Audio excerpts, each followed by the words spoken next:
जीत और हार आपकी सोच पर निर्भर करती है। मान लो तो हार होगी और ठान लो तो शानदार जीत होगी। नमस्ते दोस्तों, जोहार, मैं अभिषेक चक्रवर्ती आप सभी का फिर से वीडियो चैनल पर स्वागत करता हूं। दोस्तों, आप लोगों का जो है इंग्लिश कोर का पेपर हो चुका है और उसके बाद जो नेक्स्ट एग्जाम होने वाला है वो है अकाउंटेंसी, बीएसटी, इकोनॉमिक्स, सीटीपी का एग्जाम होने वाला है। तो इस वीडियो के माध्यम से हम लोग अकाउंटेंसी का top most VVI 40 MCQ type questions देखने वाला है, जिससे बहुत सारे क्वेश्चंस यही से आप लोगों को एग्जाम में डायरेक्ट देखने को मिलेंगे। तो एक एक क्वेश्चन को आप लोग बारीकी से समझते चलिएगा ताकि एग्जाम में आप लोगों से कोई गड़बड़ी ना हो। तो चैनल पर नया है तो चैनल को जरूर सब्सक्राइब कर लीजिएगा ताकि आगे की वीडियोस की नोटिफिकेशन सबसे पहले आपको मिल पाए और क्लास 12 की धुआंधार तैयारी करने के लिए इस चैनल के साथ जुड़ जाए। तो दोस्तों, पहला क्वेश्चन क्या पूछा गया देख सकते हैं स्क्रीन पर। Accountancy begins where. तो हम लोग पढ़े हैं अकाउंटेंसी कब बिगिंस होता है, शुरू होता है जब बुक कीपिंग का एंड होता है। तो ऑप्शन नंबर 1 यहां पे बिल्कुल करेक्ट है। ठीक है, आप लोग बताइएगा अकाउंटेंसी का फादर किसे कहा जाता है, नीचे कमेंट करके जरूर बताइएगा। और वो किस शहर से बिलोंग करते थे वो भी नीचे कमेंट करके बताइएगा।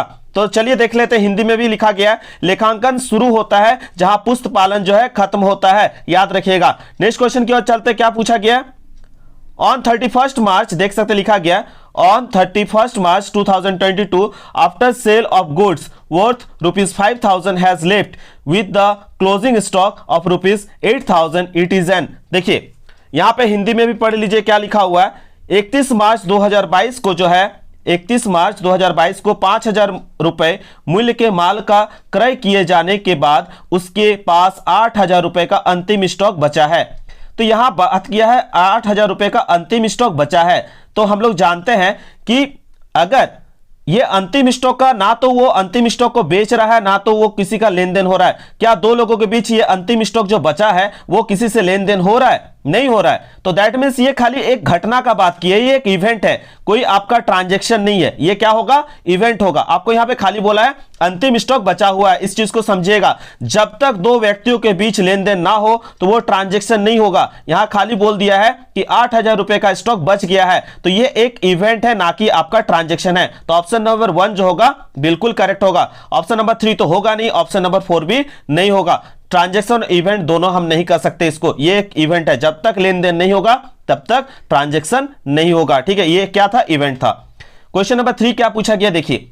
The person who is to receive cash from business is called. तो देखिए यहां पे बोला है एक जो है उस व्यक्ति को क्या कहते हैं जिसे व्यापार से रुपया लेना है। तो जिसे व्यापार से रुपया लेना है उसको क्या कहेंगे, लेनदार कहेंगे, क्रेडिटर कहेंगे। तो जो हमसे रिसीव करेगा वो क्या होगा, क्रेडिटर होगा। यहां पे ऑप्शन नंबर 1 जो होगा करेक्ट आंसर होगा।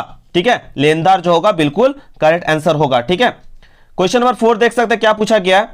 विच of the following is intangible assets. ये क्लास 12 में भी पूछा जाता है। तो इंटांजिबल एसेट्स इसमें कौन सा है, तो इंटांजिबल एसेट जो है आपका गुडविल होता है। इंटांजिबल एसेट क्या होता है, गुडविल होता है, याद रखिएगा इस चीज को। ठीक है, निम्न में से कौन अमूर्त संपत्ति है, तो ख्याति। इंग्लिश में बोलते हैं गुडविल को, इंग्लिश में, हिंदी में क्या बोलते हैं, ख्याति बोलते हैं, और इंग्लिश में बोलते हैं गुडविल। ठीक है, तो अमूर्त संपत्ति क्या है, हमारा ख्याति है, गुडविल है, याद रखिएगा। आगे देखिए क्वेश्चन नंबर 5 में क्या पूछा गया है। Provision for bad and doubtful debts is made due to the concept principle of. तो 5 नंबर जो है दोस्तों इसका करेक्ट आंसर क्या होगा, ऑप्शन नंबर 1 होगा। ठीक है, कंजर्वेटिज्म कॉन्सेप्ट होगा, रूढ़िवादिता जो होगा करेक्ट आंसर होगा, याद रखिएगा। क्या पूछा गया था हिंदी में भी देख लीजिए। डूबत एवं संदिग्ध ऋणों के लिए प्रावधान की अवधारणा सिद्धांत के अनुसार किया जाता है। किस सिद्धांत के अनुसार किया जाता है, रूढ़िवादी अवधारणा। ठीक है, याद रखिएगा। नेक्स्ट क्वेश्चन की ओर चलते, question number 6। Fix assets and current assets are categorised as per which concepts. ठीक है, तो देखिए fix assets and current assets को पूछा गया है, कैटेगराइज किया जाता है किस कॉन्सेप्ट्स के बेस पर। तो याद रखिएगा इसका करेक्ट आंसर होगा ऑप्शन नंबर 4 टाइम पीरियड। ठीक है, नेक्स्ट क्वेश्चन की ओर चलते हैं। क्वेश्चन नंबर आपका 7। अकाउंटिंग स्टैंडर्ड बिगिंस जो है, अकाउंटिंग स्टैंडर्ड बिगिंस यूनिफॉर्मिटी इन। तो 7 का जो है करेक्ट आंसर होगा आपका। देखिए यहां पे जो हिंदी में भी देख लीजिए क्या लिखा हुआ था, लेखांकन प्रमाप एकरूपता लाते हैं। तो यहां पे जितना भी ऑप्शन देख रहे हैं वो सभी करेक्ट है। Accounting principles, book of accounts, financial statements, यहां पे सभी है करेक्ट। तो यहां पे आपका ऑप्शन नंबर जो है 4 करेक्ट हो जाएगा। ठीक है, याद रखिएगा। क्वेश्चन नंबर 7 का क्या होगा, सभी पूछा है इसलिए करेक्ट हो जाएगा। ऑल ऑफ दिस जो होगा करेक्ट आंसर होगा। चलिए नेक्स्ट क्वेश्चन की ओर चलते हैं, क्वेश्चन नंबर 8। इसको थोड़ा समझिएगा।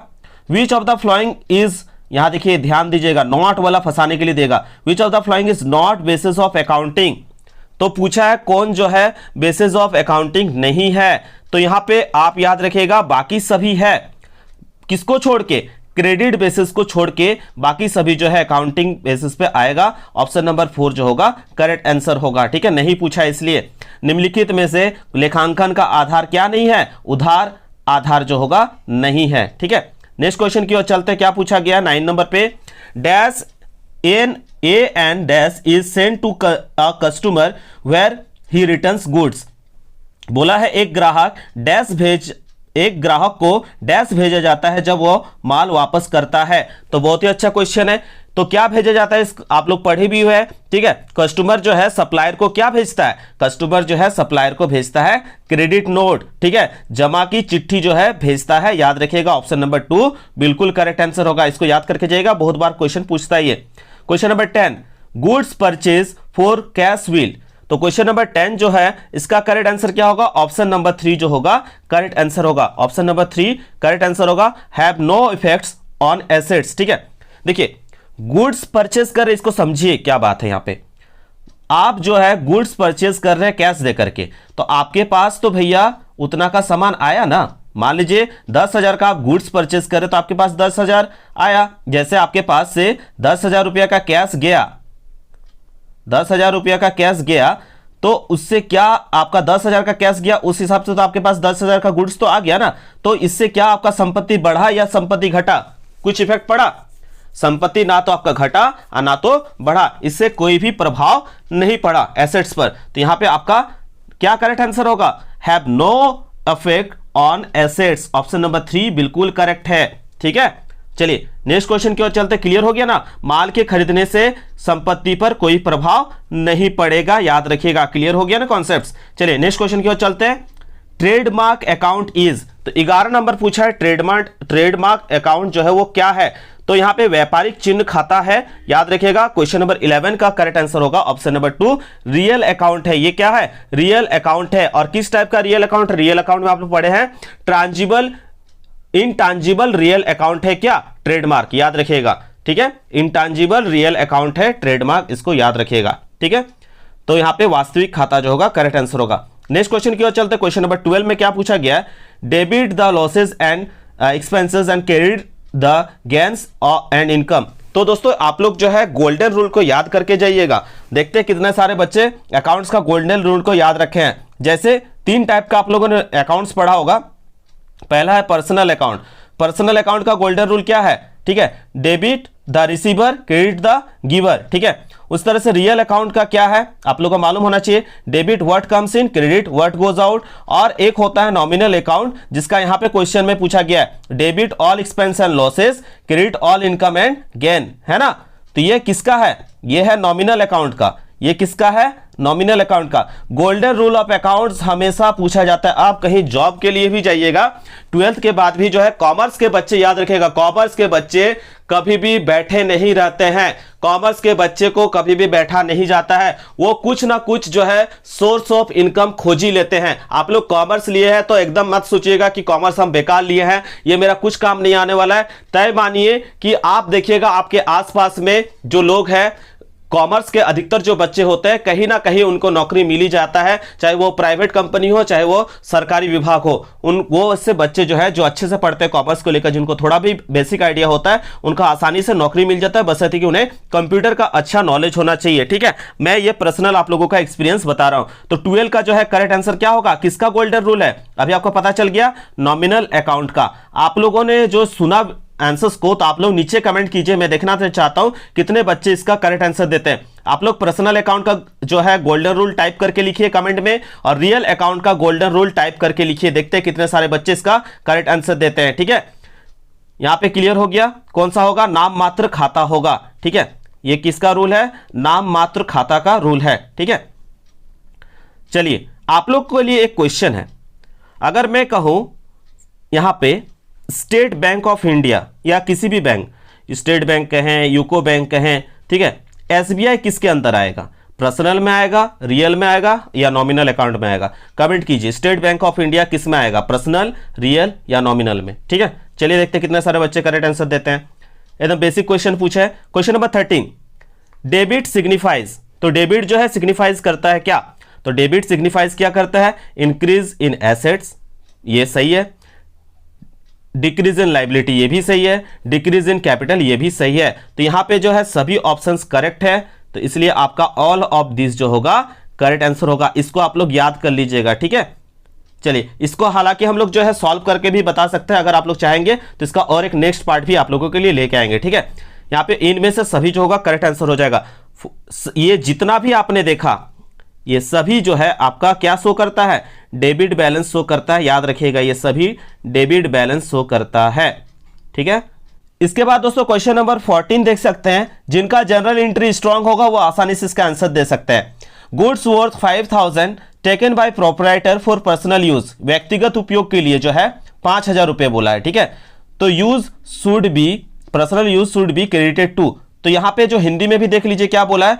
5000 रुपए माल जो है स्वामी के द्वारा व्यक्तिगत उपयोग के लिए लिया गया है। पर्सनल यूज के लिए कितना लिया गया? 5000 लिया गया है, तो इसे जमा किया जाना चाहिए, यानी क्रेडिट किसे किया जाएगा? तो एंट्री बना लीजिए, आपको पता चल जाएगा क्रेडिट में कौन हो रहा है। तो जब भी ऐसा होता है तो एंट्री क्या करते हैं हम लोग? ड्राइंग, क्या करते हैं? ड्राइंग अकाउंट डेबिट टू, क्या होता है? परचेज, टू क्या होगा? परचेज अकाउंट होगा ना। तो यहां बोला क्रेडिट किसके किया जाएगा, तो क्रेडिट किसे किया जा रहा है? परचेज को। किसको क्रेडिट किया जा रहा है? परचेज को, इस सिचुएशन में। तो ऑप्शन नंबर 2 बिल्कुल यहां पे करेक्ट होगा। परचेज अकाउंट जो होगा करेक्ट आंसर होगा। जनरल आप लोग को अच्छा से आइडिया होना चाहिए, आप लोगों ने क्लास 11 में बहुत जो है आप लोगों ने समय दिया है, तो याद रखिएगा परचेज अकाउंट को हिंदी में कहते हैं क्रय खाता में, याद रखिएगा, ठीक है। इसके बाद दोस्तों देख सकते हैं नेक्स्ट क्वेश्चन भी जो है आप लोग का जनरल एंट्री से रिलेटेड क्वेश्चन पूछा गया है। तो जनरल एंट्री आप लोग को आना चाहिए अच्छे से। पहले आप लोग को पता करना होगा किस टाइप ऑफ अकाउंट है, उसके बाद गोल्डन रूल लगाइएगा और उसके बाद आसानी से सॉल्व हो जाएगा। आप लोग को अगर दिक्कत होता है तो आप लोग नीचे कमेंट कीजिएगा, आप लोगों के लिए लाइव क्लास लेके आएंगे जनरल एंट्री का, ठीक है। पहले आपको पकड़ना होगा कि क्या बोला है क्वेश्चन में। क्वेश्चन में बोला गया कि क्रय की गई मशीनरी को डेबिट करना चाहिए, तो पहले जनरल एंट्री करेंगे तो पता चल जाएगा। परचेज कर रहे हैं तो क्या देके परचेज कर रहे हैं? कैश लगा के परचेज कर रहे हैं। क्या परचेज कर रहे हैं? मशीन परचेज कर रहे हैं। और जो चीज को हम देख सकते हैं, महसूस कर सकते हैं, वो क्या होता है? रियल अकाउंट होता है। वो क्या होता है? रियल। तो कैश भी रियल है और मशीन भी रियल है। जब कैश भी रियल है, मशीन भी रियल है, तो यहां पे किसका गोल्डन रूल ऑफ अकाउंट लगेगा? रियल अकाउंट का। तो रियल अकाउंट क्या बोलता है? Debit what comes in. तो यहां मेरे पास क्या आ रहा है? हम खरीद रहे हैं तो मेरे पास क्या आ रहा है? मशीन। क्या आ रहा है? मशीन। तो क्या एंट्री होगा? मशीनरी अकाउंट डेबिट होगा ना। Machinery account debit. Real account क्या बोलता है? Debit what comes in. तो मशीनरी अकाउंट को क्या कर दिया? डेबिट। और क्या करते हैं? Credit what goes out. तो हम खरीद रहे हैं तो क्या गोज आउट हो रहा है? कैश ना। तो क्या एंट्री होगा?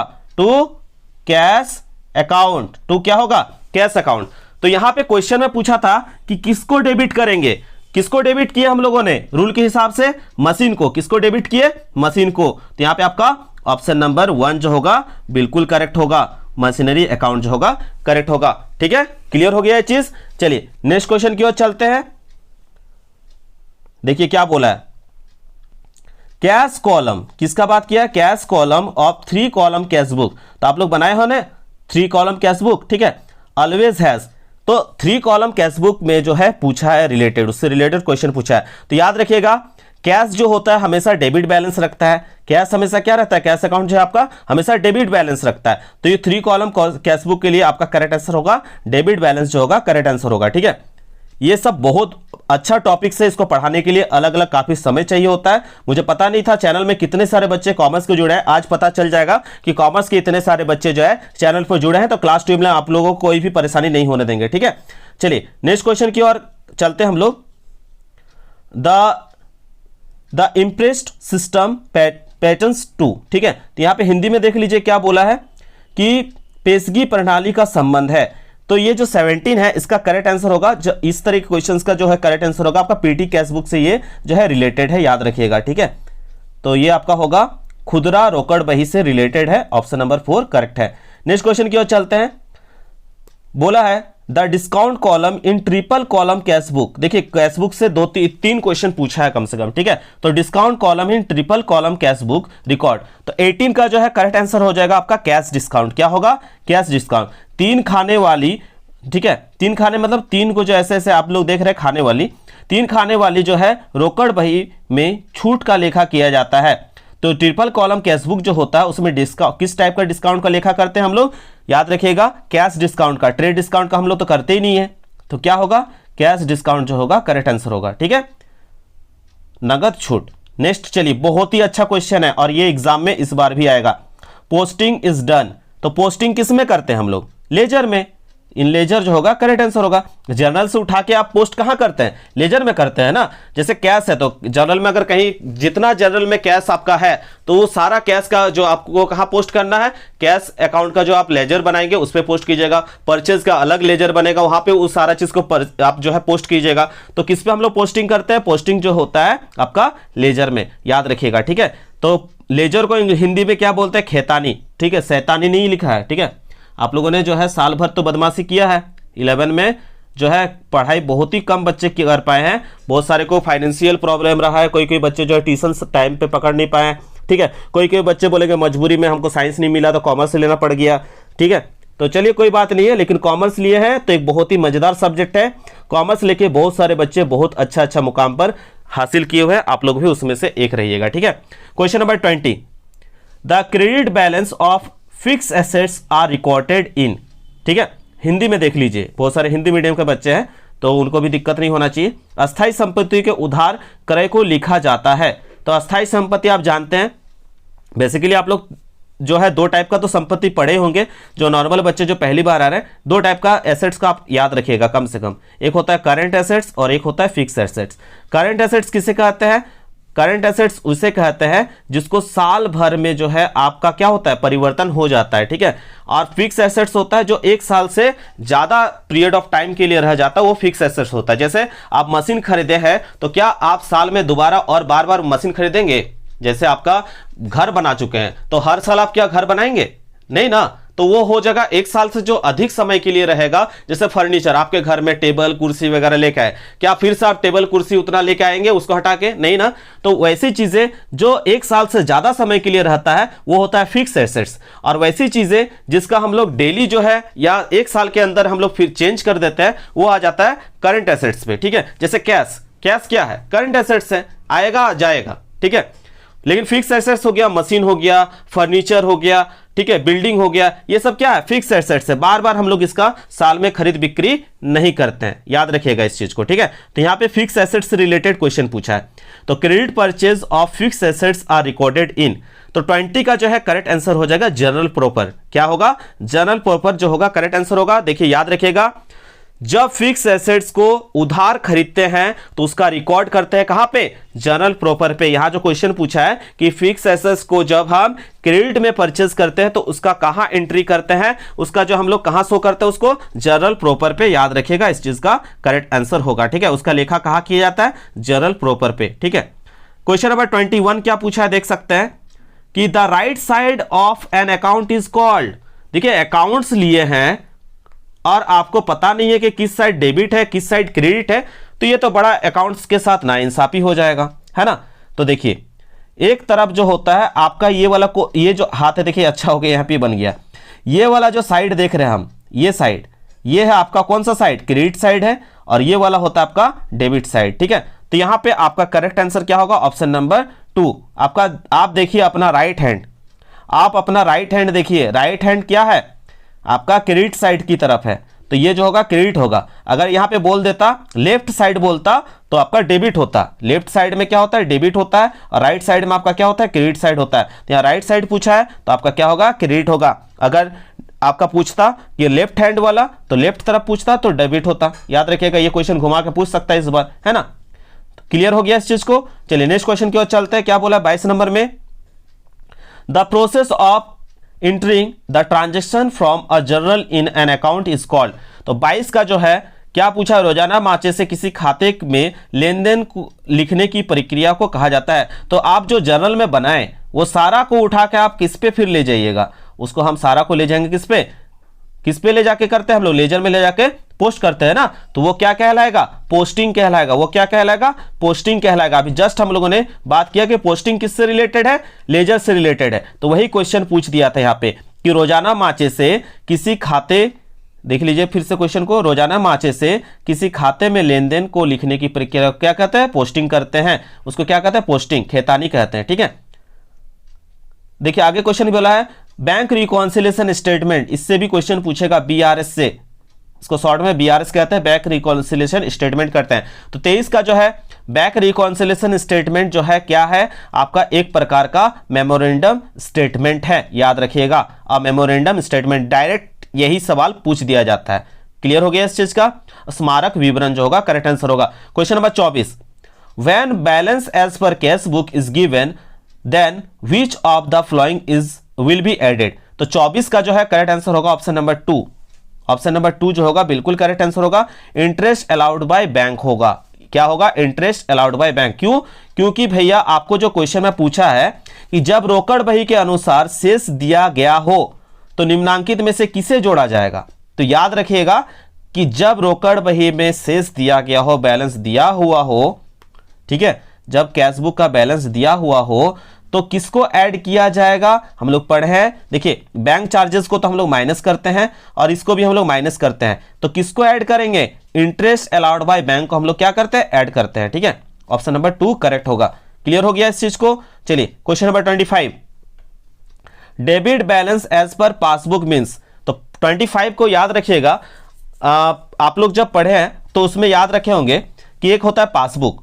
तो पासबुक जो होता है याद रखिएगा, पासबुक हमेशा किसको शो करता है, हमेशा क्रेडिट बैलेंस को शो करता है। किसको शो करता है, क्रेडिट बैलेंस को। तो दैट मीन्स ये पासबुक के लिए जो है फेवरेबल है, पासबुक के लिए क्या है, फेवरेबल है। ठीक है, पासबुक हमेशा किसको शो करता है, आपका क्रेडिट बैलेंस को। लेकिन पासबुक का यहां पे दे दिया, क्रेडिट की जगह क्या लिख दिया है, डेबिट बैलेंस लिख दिया है। तो डेबिट बैलेंस जब दिया हुआ है तो दैट मीन्स ये अनफेवरेबल है। दैट मीन्स क्या है, अनफेवरेबल है। ठीक है, और जब आपका अनफेवरेबल हो तो दैट मीन्स ये क्या है, माइनस में है। किस में है, माइनस में है। और माइनस में हो तो वो क्या होता है, ओवरड्राफ्ट होता है। वो क्या होता है, ओवरड्राफ्ट होता है।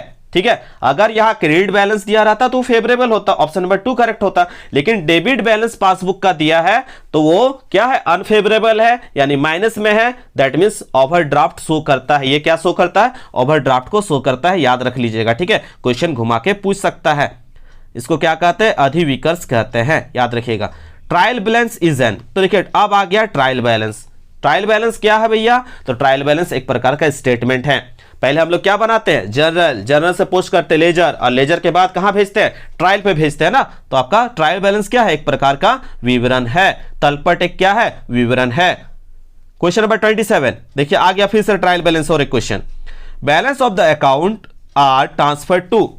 27 का जो है करेक्ट आंसर क्या होगा, जब भी हम लोग बैलेंस करते हैं, ठीक है, किसी का भी बैलेंस, जैसे कैश का बैलेंस हो गया, ठीक है, सेल्स का बैलेंस हो गया, परचेज का बैलेंस, किसी का भी बैलेंस हम बना लिए अकाउंट का अलग अलग, ठीक है, उसका बैलेंस को हम जो है कहां पे जो है ये करते हैं, तो याद रखिएगा ट्रायल बैलेंस में जो है लेजर का बैलेंस को ट्रांसफर करते हैं। तो ट्रायल बैलेंस में जो है किसका बैलेंस ट्रांसफर होता है, लेजर का बैलेंस ट्रांसफर होता है। तो याद रखिएगा ऑप्शन नंबर 1 करेक्ट होगा। Balance of the account are transfer to, ठीक है, कहां ट्रांसफर होता है, ट्रायल बैलेंस में। लेजर का बैलेंस कहां ट्रांसफर होता है, ट्रायल बैलेंस में होता है। ऑप्शन नंबर 1 करेक्ट होगा। ठीक है, यहां पे बैलेंस ऑफ द अकाउंट लिखा है तो सोच लीजिएगा बैलेंस ऑफ द अकाउंट बात किया यानी पर्टिकुलर अकाउंट्स का बात किया है। तो पर्टिकुलर अकाउंट्स किसका बना, वो जो पर्टिकुलर अकाउंट बनता है वो किसका बनता है, कैसे बनता है, लेजर के माध्यम से बनता है। कैश का अलग बनता है, परचेज का अलग बनाएंगे, श्याम का अलग बनाएंगे, राम का अलग बनाएंगे, जहां जो मिलेगा सबका अलग अलग अकाउंट बनेगा। तो किसी यहाँ पे प्रॉपर नाम तो नहीं दिया हुआ है, दैट मीन्स वो किसका बात कर रहा है, लेजर का बात कर रहा है। और लेजर बनने के बाद उसका बैलेंस कहां ट्रांसफर करते हैं हम लोग, ट्रायल में ट्रांसफर करते हैं। क्लियर है इस चीज का। चलिए नेक्स्ट क्वेश्चन की ओर चलते हैं। क्वेश्चन नंबर 28 क्या बोला है, repairs of machinery ₹500 will be debited to. तो इसका एंट्री कर लीजिए, क्लियर हो जाएगा। क्या एंट्री होगा, repair account debit to cash account, ठीक है, रिपेयर अकाउंट डेबिट टू क्या होगा, टू कैश अकाउंट, है ना। तो यहां पे किसको डेबिट कर रहे हैं, किसको डेबिट कर रहे हैं हम लोग, रिपेयर को। तो ऑप्शन नंबर 3 करेक्ट होगा, रिपेयर्स अकाउंट होगा। ठीक है, आसानी से जनरल एंट्री कर सकते हैं। आप लोग जनरल वाला चैप्टर को पढ़ के जाइएगा अच्छे से, ठीक है। क्वेश्चन नंबर 29 देख सकते क्या पूछा है, बहुत ही अच्छा क्वेश्चन है। Under diminishing balance method account of depreciation goes on. तो डिमिनिशिंग बैलेंस मेथड पूछा है, ठीक है। तो देखिए डिमिनिशिंग बैलेंस मेथड में जो है डेप्रिसिएशन लगातार घटते जाता है। डिमिनिशिंग बैलेंस मेथड पे डेप्रिसिएशन जो है लगातार घटते जाता है, याद रखिएगा, ठीक है। तो यहां पे आपका करेक्ट आंसर क्या होगा, ऑप्शन नंबर 1 जो होगा करेक्ट आंसर होगा, डिक्रीजिंग होगा, ठीक है। चलिए नेक्स्ट क्वेश्चन की ओर चलते हैं। अगर डिमिनिशिंग बैलेंस मेथड के जगह, ठीक है, दूसरा कुछ दिया रहता तो स्ट्रेट लाइन मेथड होता तो क्या आंसर होता, आप लोग नीचे कमेंट कीजिएगा। अगर डिमिनिशिंग बैलेंस मेथड के जगह स्ट्रेट लाइन मेथड दिया रहता तो यही क्वेश्चन है, ऑप्शन ये भी यही है, ठीक है। क्वेश्चन में हम डिमिनिशिंग के जगह क्या चेंज कर दिए, स्ट्रेट लाइन मेथड, ऑप्शंस यही है। आप लोग नीचे कमेंट करिए कि क्या होगा। डिमिनिशिंग बैलेंस मेथड था तो आप लोग लगाए डिक्रीजिंग, ठीक है, लेकिन स्ट्रेट लाइन मेथड रहता तो क्या आपका आंसर करेक्ट होता, नीचे कमेंट करके बताइएगा, ठीक है। चलिए नेक्स्ट क्वेश्चन की ओर चलते हैं। 30 नंबर, बहुत ही अच्छा क्वेश्चन है यहां पे, ठीक है। Discarding the old machinery due to new invention is called. बहुत ही प्यारा सा क्वेश्चन है। क्या बोला गया है कि जब नया टेक्नोलॉजी आता है या नया इन्वेंशन होता है तो पुरानी मशीन बेकार हो जाना, पुरानी मशीनों का क्या हो जाना, डिस्कार्ड हो जाना, बेकार हो जाना, क्या कहलाता है। तो इसको हम बोलते हैं ऑब्सोलेंस बोलते हैं, ठीक है। याद रखिएगा ऑप्शन नंबर 1 जो होगा करेक्ट आंसर होगा, अप्रचलन बोलते हैं, ठीक है। ऑप्शन नंबर 1 करेक्ट आंसर है, अप्रचलन करेक्ट होगा। 31 नंबर देख सकते हैं, क्वेश्चन पूछा है प्रोविजन इज। तो प्रोविजन क्या होता है भैया, आप लोग पढ़े हुए हैं। प्रोविजन क्या होता है, अ चार्ज अगेंस्ट प्रॉफिट होता है, याद रखिएगा। इस चीज को एकदम मतलब गांठ बांध के रखना है। क्या होता है, अ चार्ज अगेंस्ट जो होगा आपका करेक्ट आंसर होगा, लाभ के विरुद्ध जो है प्रभार, ठीक है। अ चार्ज अगेंस्ट प्रॉफिट जो होगा करेक्ट आंसर होगा। चलिए 32 देख लीजिए क्या बोला है। 32 नंबर में बोला है reserve arising from capital receipts are known as. तो 32 का जो है आपका क्या करेक्ट आंसर होगा, आपका यह होगा यहां पे कैपिटल रिसिप्ट्स से अगर जो है कोई कैपिटल बनता है तो उसको हम क्या कहते हैं पूछा है। तो कैपिटल रिसिप्ट्स से अगर कोई कैपिटल बनता है तो वो कैपिटल रिजर्व कहलाता है। ऑप्शन नंबर 1 जो होगा करेक्ट आंसर होगा, ठीक है। पूंजी संचय जो होगा करेक्ट आंसर होगा। पूंजीगत प्राप्तियों से बने संचय को पूंजीगत संचय कहा जाता है। 33 देख सकते हैं क्या बोला गया, अ bill of exchange is drawn by, ठीक है। एक ड्रॉयर होता है, एक ड्रॉई होता है, ठीक है। तो ड्रॉयर और ड्रॉई में से आपको बोला है यहां पे अ bill of exchange is drawn by, ठीक है। तो 33 का करेक्ट आंसर क्या होगा, देखिए क्रेडिटर जो है लिखता है डेटर के ऊपर बिल ऑफ एक्सचेंज, आप पढ़े हैं ना, तो यहां पे आपका करेक्ट आंसर होगा ऑप्शन नंबर 2, ठीक है। तो लेनदार जो होगा करेक्ट आंसर होगा। चलिए नेक्स्ट क्वेश्चन की ओर चलते हैं। 34 a bill endorsed dishonoured the drawer gives credit to, ठीक है। तो इसका करेक्ट आंसर क्या होगा, इसको हम कहेंगे इंडोजी अकाउंट। क्या होगा, इंडोजी अकाउंट जो होगा करेक्ट आंसर होगा। क्यों होगा, देखिए फिर से पढ़ लीजिए। जब जो है आपका अप्रतिष्ठ हो जाता है तो लेखक जमा करता है क्या, आपका ऑप्शन नंबर 2, ठीक है, पृष्ठकंती खाता को, ठीक है। हिंदी में थोड़ा अलग टाइप का दिया है, उसको थोड़ा आप लोग देख लीजिए। इसके बाद दोस्तों क्वेश्चन नंबर 35 देख सकते हैं क्या पूछा गया, चूज द क्रोनोलॉजिकल ऑर्डर बोला है, ठीक है। किससे रिलेटेड बोला है, profit from the profit and loss account, ठीक है। तो क्या सही है आपका क्रम, तो पहले हम लोग क्या करते हैं, पहले जो हम लोग करते हैं क्या निकालते हैं, पहले निकालते हैं ग्रॉस प्रॉफिट, फिर ऑपरेटिंग, फिर नेट प्रॉफिट। तो ऑप्शन नंबर जो है आपका 3 करेक्ट आंसर होगा, ठीक है। ऑप्शन 3 जो है यहाँ करेक्ट है। चलिए नेक्स्ट क्वेश्चन की ओर चलते हैं। आगे बोला है a summary of assets and liabilities, ठीक है। A summary of assets and liabilities on a particular date is called. तो 36 का जो है करेक्ट आंसर क्या होगा, आपका ऑप्शन 1 दिया है ट्रायल, ऑप्शन 2 दिया है प्रॉफिट एंड लॉस, ऑप्शन 3 दिया है बैलेंस शीट। तो याद रखिएगा जो यहां पे लिख दिया है ना पर्टिकुलर डेट के साथ, summary of all assets and liability, तो जितना भी एसेट्स और लायबिलिटी होता है उसको हम कहां शो करते हैं, उसको हम शो करते हैं एसेट्स, और जितना लायबिलिटी वो शो करते हैं किसमें, बैलेंस शीट पे। किस पे शो करते हैं, बैलेंस शीट। तो ऑप्शन नंबर 3 जो होगा करेक्ट आंसर हो जाएगा, ठीक है। याद रखिएगा trading profit and loss account आप लोग पढ़े हैं ना, ठीक है, फाइनेंशियल स्टेटमेंट में, ठीक है। उसके बाद क्या करते हैं हम लोग बैलेंस शीट में सारा एसेट्स एंड लायबिलिटी को ट्रांसफर करते हैं। तो आर्थिक चिट्ठा जो होगा करेक्ट आंसर हो जाएगा। चलिए 37 नंबर देख सकते हैं, आउटस्टैंडिंग एक्सपेंसेस इज दैट। तो 37 का जो है करेक्ट आंसर क्या होगा, option number 3 which will be paid. क्या होगा, विच विल बी पेड जो होगा करेक्ट आंसर होगा। ठीक है, यहां बोला अदत्त व्यय है, ठीक है, तो ऑप्शन नंबर 3 जो चुकाया जाएगा। क्वेश्चन नंबर 38 देख सकते हैं, gross profit is ascertained by the preparing. ठीक है, तो इसका करेक्ट आंसर क्या होगा, 38 का जो है करेक्ट आंसर होगा ट्रेडिंग अकाउंट। ठीक है, ट्रेडिंग अकाउंट बना के हम लोग क्या निकालते हैं, ग्रॉस प्रॉफिट निकालते हैं। ठीक है, तो सकल लाभ का निर्धारण कैसे करते हैं, व्यापारिक खाता बना के। 39 number, which of the following is accounting software. तो देखिए पेरोल अकाउंटिंग जो होता है वो आपका अकाउंटिंग सॉफ्टवेयर है, ऑप्शन नंबर 2 जो है यहां करेक्ट हो जाएगा।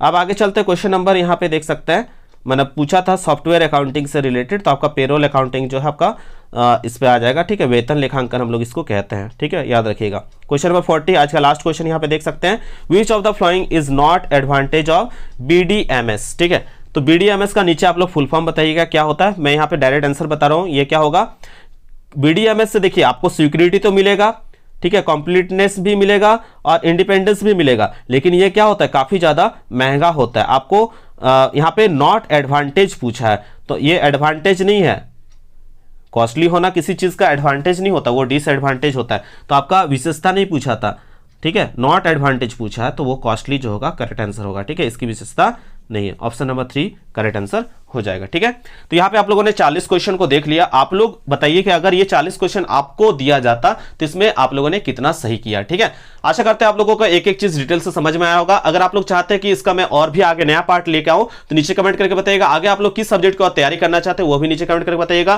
प्लीज इस वीडियो को ज्यादा से ज्यादा शेयर करें, लाइक करें, कमेंट करें और अपने दोस्तों को बोलिए कि इस चैनल के साथ जुड़ जाए ताकि वो लोग भी क्लास 12 के लिए धुआंधार तरीके से तैयारी कर सके। मुझे देखना है कमेंट में कि कितने सारे बच्चे अकाउंट्स लेकर पढ़ाई कर रहे हैं। आप लोग के कमेंट से मुझे पता चल जाएगा इतने सारे बच्चे कॉमर्स लेकर अकाउंटेंसी और बाकी सब्जेक्ट्स का तैयारी करना चाहते हैं। तो please do like, share and comment. आशा करता हूं दोस्तों आज का वीडियो आप सभी को पसंद आया होगा। पसंद आया तो बिल्कुल लाइक, शेयर एंड कमेंट ना भूलें। मिलता है दोस्तों एक नए वीडियो के साथ, तब तक के लिए धन्यवाद। जय हिंद, वंदे मातरम।